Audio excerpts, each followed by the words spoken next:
السلام علیکم ورحمۃ اللہ وبرکاتہ نحمد ونصلی علی رسولہ الکریم اما بعد اعوذ باللہ من الشیطان الرجیم بسم اللہ الرحمن الرحیم انا انزلناہ فی لیلۃ القدر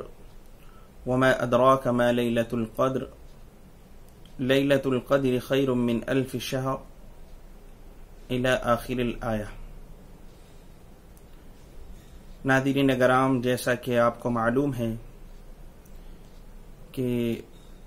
رمضان المبارک کا آخر عشرہ شروع ہو چکا ہے۔ آپ علیہ الصلاۃ والسلام نے اس اخیر عشرے کی بڑی فضیلت اس اعتبار سے ذکر فرمائی ہے کہ اللہ تبارک و تعالی نے اس اخیر عشرے میں ایک ایسی مقدس اور فضیلت والی رات ہمیں عطا فرمائی ہے جس کے بارے میں قرآن نے یہ اعلان کر دیا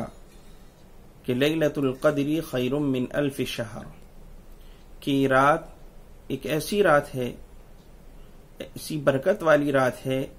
جو 1000 مہینوں کی راتوں سے افضل رات ہے۔ یہ رات امت محمدیہ کو عطا کی گئی ہے،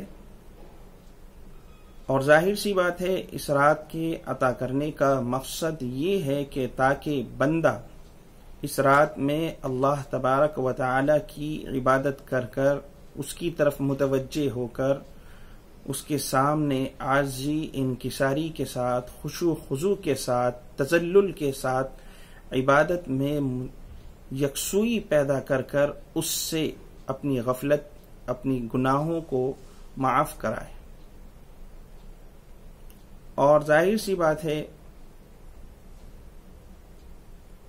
کہ جب بندہ اس رات میں عبادت کرے گا، اللہ کی طرف متوجہ ہوگا، تو اللہ یقیناً اس رات کی جو فضیلت ہے وہ ہمیں عطا فرما دے گا۔ یہ رات کب ہوتی ہے، کب آئے گی، اس کو پانے کے لیے سب سے بہترین اور آسان طریقہ یہ ہے کہ انسان اعتکاف کرے۔ اعتکاف کی سنت پر بھی عمل ہو جائے گا، اور اعتکاف کی برکت سے اس رات کی فضیلت بھی حاصل ہو جائے گی۔ اعتکاف کی فضیلت احادیث میں آئی ہے۔ حضرت عائشہ رضی اللہ تعالی عنہا روایت کرتی ہیں کہ جناب نبی کریم صلی اللہ علیہ وسلم رمضان کے آخر عشرے میں اعتکاف فرماتے تھے، اور وفات تک آپ کا یہی معمول رہا۔ آپ کے بعد آپ کی ازواج مطہرات پھر اہتمام سے اعتکاف فرماتی رہی۔ اعتکاف کا مقصد لیلۃ القدر کو پانا ہے، لہذا جو شخص اعتکاف کرے گا، 24 گھنٹے مسجد میں رہے گا، مسجد کے کونے میں پڑا رہے گا، اللہ کے در پر رہے گا، تو پھر اس کو آسانی سے شب قدر بھی مل جائے گی، لیلۃ القدر بھی مل جائے گی، اور اعتکاف کی سنت پر بھی عمل ہو جائے گا۔ آپ علیہ الصلاۃ والسلام کی ایک اور حدیث ہے کہ آپ نے فرمایا کہ جس نے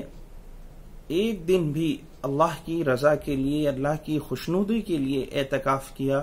تو اللہ تبارک و تعالی اس اعتکاف کرنے والے کے درمیان اور جہنم کے درمیان 3 خندقیں پیدا فرما دیں گے، 3 خندقیں حائل اور عائد کر دیں گے، جن میں سے ایک خندق کی مسافت زمین اور آسمان کے درمیان کی ہوگی۔ اس سے معلوم ہوا کہ ایسا شخص جہنم سے بچ جائے گا، یہ خندقیں اس کے اور جہنم کے درمیان آڑ ہو جائیں گی۔ تو یہ فضیلت صرف اور صرف ایک دن کی اعتکاف کرنے کی ہے۔ اب آپ ذرا توجہ کر لیں، جو شخص اخیر عشرے کا اعتکاف کرے گا تو اللہ تعالیٰ اس کو کس مقام اور کس مرتبہ اور کس فضیلت پر پہنچا دے۔ اسی پر بس نہیں، آپ علیہ الصلاۃ والسلام نے ایک اور حدیث بیان فرمائی ہے۔ ابن عباس رضی اللہ تعالیٰ عنہ سے روایت ہے کہ ان رسول اللہ صلی اللہ علیہ وسلم قال فی المعتکف وهو يعتكف الذنوب وَيَجْرِي لَهُ مِنَ الْحَسَنَاتِ كَعَامِلِ الْحَسَنَاتِ كُلِّهَا کہ ابن عباس رضی اللہ عنہ فرماتے ہیں کہ رسول اللہ صلی اللہ علیہ وسلم نے اعتکاف کرنے والے کے بارے میں فرمایا کہ وہ اعتکاف کی وجہ سے مسجد میں مقید ہو جانے کی وجہ سے گناہوں سے بچتا رہتا ہے، اور اس کا نیکیوں کا ثواب اس کو اس قدر ملتا ہے کہ اس کا ثواب جاری رہتا ہے، نیکیاں کرنے والے بندے کی طرف اس کا اعتکاف جاری رہتا ہے اور نامہ اعمال میں لکھا جاتا رہتا ہے۔ یعنی بہت سے وہ ایسے اعمال جو اعتکاف کی وجہ سے نہیں کر سکتا، جیسے کہ جنازے میں شریک ہونا، کسی کی عیادت کے لیے جانا، اعتکاف کی وجہ سے وہ نہیں کر پا رہا ہے، لیکن اللہ تبارک و تعالی اس اعتکاف کی برکت سے اس کو وہ ثواب وہیں بیٹھے ہوئے دیا رہتا ہے۔ تو لہذا آپ حضرات سے گزارش ہے کہ اخیر اشرا شروع ہو چکا ہے، اس میں آپ اعتکاف کا اہتمام کریں۔ جزاکم اللہ خیرا۔